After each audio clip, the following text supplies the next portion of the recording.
ഗ്രാമിക ന്യൂസിലേക്ക് സ്വാഗതം. കേരളത്തിൽ ആണവ നിലയം സ്ഥാപിക്കുന്നത് സംബന്ധിച്ച് പ്രാഥമിക ചർച്ചകൾ പോലും നടന്നിട്ടില്ലെന്ന് വൈദ്യുതി മന്ത്രി കെ കൃഷ്ണൻകുട്ടി.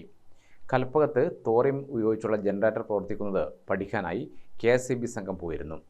ആണവ നിലയത്തിൽ നിന്നുള്ള വൈദ്യുതി വാങ്ങലും ചർച്ച ചെയ്തിട്ടുണ്ടെന്നും മന്ത്രി പറഞ്ഞു.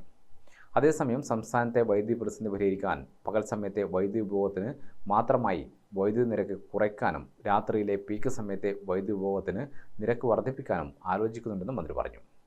സംസ്ഥാനത്ത് പീക്ക് സമയത്തെ വൈദ്യുതി നിരക്ക് കൂട്ടാൻ ആലോചനയുണ്ട്. പകൽ സമയത്ത് നിരക്ക് കുറച്ച് പീക്ക് സമയത്ത് കൂട്ടാനാണ് ചർച്ചകൾ നടക്കുന്നതെന്നും മന്ത്രി പറഞ്ഞു. ഭൂരിഭാഗം വീടുകളിലും സ്മാർട്ട് മീറ്ററുകളായി. ഇതിനാൽ തന്നെ ഓരോ സമയത്തെയും വൈദ്യുതി ഉപഭോഗം കണക്കാക്കാനാകുമെന്നും മന്ത്രി ചൂണ്ടിക്കാട്ടി. കേരളത്തിലെ ആദ്യ ആണവ വൈദ്യുത നിലയം സ്ഥാപിക്കാൻ KSEBയും ഊർജ്ജ വകുപ്പും ശ്രമം തുടങ്ങിയെന്ന റിപ്പോർട്ടുകൾ പുറത്തു വന്നിരുന്നു. സംസ്ഥാനത്തിന് കുറഞ്ഞ വിലയ്ക്ക് 450 മെഗാവാട്ട് വൈദ്യുതി കൂടംകുളത്ത് നിന്നോ രാജസ്ഥാനിലെ ആണവ വൈദ്യുത പദ്ധതിയിൽ നിന്നോ ഉടൻ ലഭിക്കുന്നതിന്റെ സാധ്യത ന്യൂക്ലിയർ കോർപ്പറേഷനുമായി ചർച്ച ചെയ്തിരുന്നു. ടെൻഡറിലൂടെ മാത്രമേ ഇവിടെയൊന്നും വൈദ്യുതി ലഭിക്കൂ. എന്നാൽ ആണവ വൈദ്യുത പദ്ധതി തുടങ്ങുന്ന സംസ്ഥാനത്തിന് ഉൽപ്പാദിപ്പിക്കുന്ന വൈദ്യുതിയുടെ പകുതി ലഭിക്കും. ഈ കാര്യം പരിഗണിച്ചാണ് കേരളവും ആണവ വൈദ്യുത നിലയവും എന്ന ആശയത്തിലേക്ക് എത്തിയതെന്നായിരുന്നു പുറത്തുവന്ന വാർത്ത. News desk Gramika.